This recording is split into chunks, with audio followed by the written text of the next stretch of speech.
Olá, tudo bem? Hoje a gente vai fazer uma análise bem a fundo de um dos livros mais complexos e, vou ser sincera, perturbadores da Bíblia, o livro de Juízes. Com certeza. Para essa conversa, a gente está se baseando nas introduções e notas da Bíblia de Estudo Holman e da Nova Almeida Atualizada. Duas fontes excelentes. E a nossa ideia aqui é ir um pouco além daquelas histórias mais famosas, sabe? Tipo Sansão, Gideão, e tentar entender qual é a mensagem por trás de tanto caos. Uhum. E já para começar, tem um detalhe nas fontes que, para mim, muda tudo: o próprio título. A gente ouve Juízes e já pensa num tribunal, né? Numa corte, um juiz de toga. Exato, mas a palavra original em hebraico, shofetim, na verdade significa algo bem diferente. É mais como governantes ou principalmente libertadores. Exato. E essa mudança já ajusta a nossa lente. Não são homens de toga batendo martelo. São, na verdade, líderes militares. Figuras que surgem em momentos de crise absoluta. Levantados por Deus, né? Sim, levantados por Deus para literalmente salvar o povo da aniquilação. Eles são muito mais generais, chefes tribais, do que magistrados. O livro já começa nos dizendo que a situação era desesperadora. E para a gente sentir o peso disso, é bom lembrar onde Juízes se encaixa na história toda. A gente acabou de sair daquela euforia do livro de Josué, sabe? Sei, a conquista, a vitória. Isso, a terra prometida finalmente conquistada. E de repente, Juízes jogam um balde de água fria nessa expectativa. É como se a festa acabasse do nada. É o "e viveram felizes para sempre" que deu terrivelmente errado. As fontes que a gente usou posicionam o livro justamente nessa ressaca pós-conquista. Ressaca, boa palavra. Josué e a geração dele morreram, e a nova geração assim não tinha visto os milagres no Egito. Historicamente, é um período de mais ou menos 300 anos entre os séculos XV e XI a.C. Uma fase de muita mudança, imagino. Uma transição brutal. É a passagem da Idade do Bronze para a Idade do Ferro. Isso significa novas tecnologias de guerra, migrações, um cenário de instabilidade total. E Israel está bem no meio desse caldeirão. Um cenário instável por fora e, pelo visto, por dentro também. E quem escreveu isso tudo? As fontes parecem concordar numa coisa. A gente não sabe. O autor é anônimo. E essa anonimidade por si só já é uma pista, né? Como assim? Sugere que a mensagem é mais importante que o mensageiro. A tradição judaica, bem mais tarde, atribuiu ao profeta Samuel, mas não tem nada no texto que confirme. O que os estudiosos e as nossas fontes indicam é que o livro foi montado como um quebra-cabeça. Um quebra-cabeça. Pensa assim, existiam várias tradições orais, histórias de heróis locais de diferentes tribos, poemas super antigos como o Cântico de Débora. Que é uma das partes mais antigas da Bíblia, né? Exatamente. O mais provável é que um editor, ou um grupo de editores, pegou toda essa coxa de retalhos e costurou numa narrativa única, com um propósito teológico muito claro. E quando que essa costura final teria acontecido? Aí o mistério continua. E isso é fascinante, porque tem pistas que apontam para direções diferentes. Por exemplo? O livro menciona que os jebuseus ainda moravam em Jerusalém até o dia de hoje. A gente sabe que Davi conquistou Jerusalém por volta de 1000 a.C. Então essa parte foi escrita antes disso. Exato. Mas, por outro lado, aquela frase que se repete no final: naqueles dias não havia rei em Israel. Certo. Dá a entender que quem escreveu já vivia na época da monarquia e olhava para esse passado com um certo julgamento. Alguns até acham que a edição final foi bem depois, lá no exílio da Babilônia. Nossa, que complexo. E essa complexidade toda já mostra que não é um livro de história comum. É uma obra editada para passar uma mensagem poderosa. Certo. E uma coisa que as fontes martelam e que me pegou de surpresa é que essa mensagem é contada através de um padrão, um ciclo que se repete sem parar. Exato. Não é só uma coleção de histórias de guerra jogadas ali. É quase um roteiro trágico que vai se repetindo e a cada vez fica pior. Isso. Entender esse ciclo é a chave do livro. E não é um ciclo virtuoso, é uma espiral para baixo. A cada vez que o padrão se repete, a rebelião do povo é pior, a opressão é mais dura, e os libertadores que Deus envia são, digamos, mais problemáticos. E o padrão tem 4 passos bem claros, né? Começa com o povo se afastando de Deus. Isso. O primeiro passo é a apostasia. O juiz anterior morre, vem um tempo de paz e o povo esquece de Deus.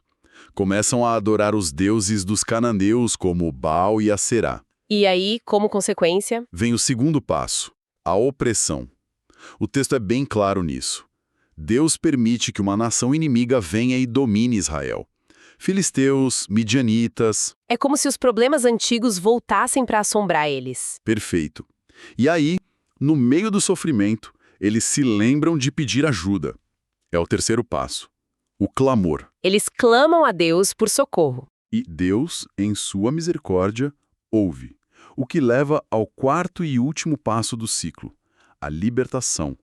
Deus levanta um juiz, um libertador, que lidera o povo, derrota o inimigo e restaura a paz. Por um tempo.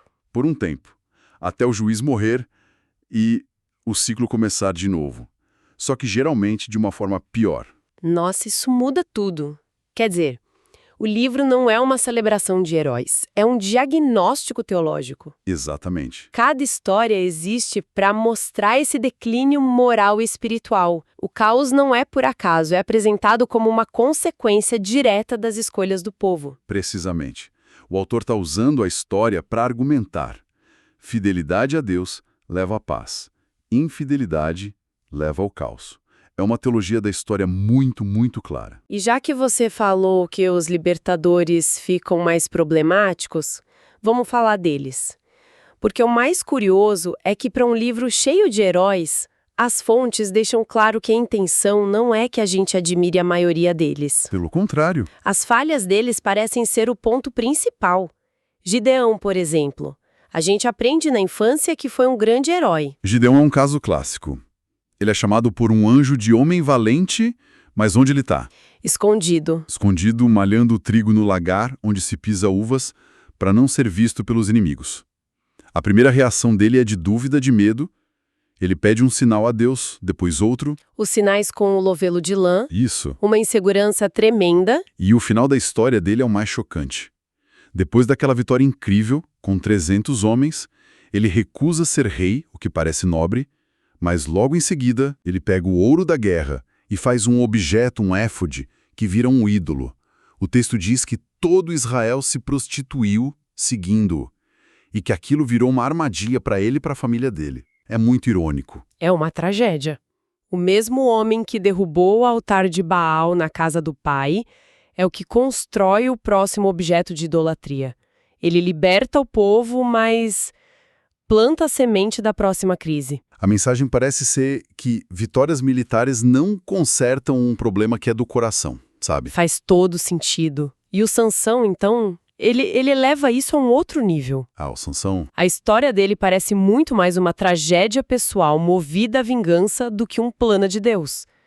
Ele quebra todos os votos, se envolve com as mulheres erradas. E usa a força sobre-humana dele de forma totalmente impulsiva. Pensa na história das raposas. Ele fica bravo com o sogro, captura 300 raposas, amarra tochas nos rabos delas e solta para queimar as plantações dos filisteus. É uma vingança pessoal totalmente desproporcional. Ele mata 1000 filisteus com uma queixada de jumento, porque estava com sede e irritado. As fontes que a gente leu apontam que Sansão é o retrato do líder que tem todo o poder de Deus, mas não tem nenhuma sabedoria ou caráter para usar esse poder. Nossa, que forte isso. Ele é o juiz que mais se parece com o próprio povo. Forte, mas espiritualmente cego e escravo das paixões. E ainda tem Jefté, que faz aquele voto precipitado, terrível, com consequências trágicas para a própria filha. Parece que o livro está nos mostrando uma galeria de heróis imperfeitos, cada um pior que o anterior. E esse é o ponto. O fascinante é que a salvação vem de Deus apesar desses libertadores, e não por causa da perfeição deles. Deus usa pessoas quebradas, impulsivas, moralmente ambíguas. Certo. O verdadeiro herói do livro não é Gideão ou Sansão, é o próprio Deus, que continua a responder ao clamor do seu povo, não importa quão baixo eles tenham caído. Então a libertação que eles trazem é sempre temporária, uma solução paliativa. O juiz morre e o povo volta a pecar. Isso só reforça que o problema de Israel era mais fundo. Eles precisavam de algo mais do que um herói militar de ocasião. E é aí que o livro nos leva à sua grande conclusão, certo? Exatamente. A narrativa inteira está construindo um argumento. Todos esses ciclos viciosos estão preparando o terreno para a tese principal do livro. E essa tese aparece naquela frase que vira um refrão nos capítulos finais, que são especialmente sombrios. Naqueles dias não havia rei em Israel, cada um fazia o que parecia direito aos seus olhos. Essa frase é o diagnóstico teológico e político do livro para o caos. E é crucial entender isso. Não é um elogio à liberdade. Não é a viva, cada um faz o que quer. É uma crítica, na verdade. É uma crítica devastadora. É a descrição da anarquia social, moral, religiosa, quando não há uma liderança justa e quando cada um vira o seu próprio juiz do que é certo e errado, o resultado, segundo o autor, é a depravação total. É a autodestruição da sociedade. Então o livro de Juízes, com todas essas histórias, ele funciona como um grande argumento a favor da monarquia. Ele está mostrando o que acontece quando o povo abandona Deus como seu rei. Exatamente. O livro prepara o terreno para os livros de Samuel e Reis, que contam justamente a história do estabelecimento da monarquia. E para provar o ponto, o autor anexa aqueles capítulos finais, do 17 ao 21. O fundo do poço. As fontes descrevem essa seção como um apêndice de horror, feito para chocar o leitor. Ali não tem mais nem o ciclo de libertação, é só o caos puro. É o caos absoluto, a história de Mica que cria uma religião particular. Com ídolos roubados e um sacerdote mercenário. Depois a história terrível do levita e sua concubina, que é uma brutalidade que lembra a Sodoma e Gomorra. Mostrando que Israel tinha chegado naquele mesmo nível de depravação. E a consequência é uma guerra civil sangrenta que quase extermina uma tribo inteira, a tribo de Benjamim. O livro termina com o sequestro de mulheres, uma nação em frangalhos. É um final propositalmente chocante. A narrativa está gritando: olha o desastre que a gente virou sem uma liderança piedosa. A gente precisa de um rei. É isso. A ausência de um rei fiel a Deus é apresentada como a causa da desintegração nacional. Então, para a gente amarrar tudo isso, a grande conclusão é que Juízes é muito mais do que parece. Não são contos de aventura. É uma análise sombria, brutalmente honesta, sobre as consequências da desobediência e do vazio de liderança. Sem dúvida. É um espelho do que acontece quando uma sociedade perde seu centro moral e cada um vira a sua própria lei. Sim.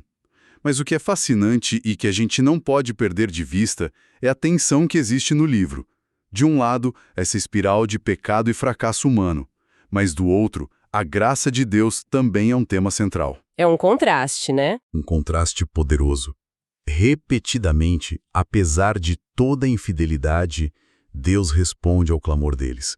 Ele não os abandona. Ele ouve e envia libertadores. Então, o livro não é só sobre o pecado de Israel. É também sobre a misericórdia teimosa de Deus, que persiste. A escuridão do comportamento humano só serve para realçar o brilho da fidelidade divina. Essa tensão constante entre a depravação humana e a graça divina. E isso me leva a um último pensamento. O livro de Juízes termina no auge do caos, da guerra civil, com a frase "não havia rei em Israel". E aí no cânon da Bíblia cristã, o livro seguinte é Ruth. Uma história curta, íntima, quase um respiro de ar puro sobre lealdade, redenção, esperança. Uma história linda. E o mais importante, Ruth termina traçando a linhagem de quem? Do futuro rei Davi. Fica a reflexão. Como que o posicionamento dessa pequena história de luz, logo depois da escuridão profunda de Juízes, impacta a nossa leitura do projeto narrativo maior que está sendo contado. É como se, no meio do blackout, alguém acendesse uma pequena vela.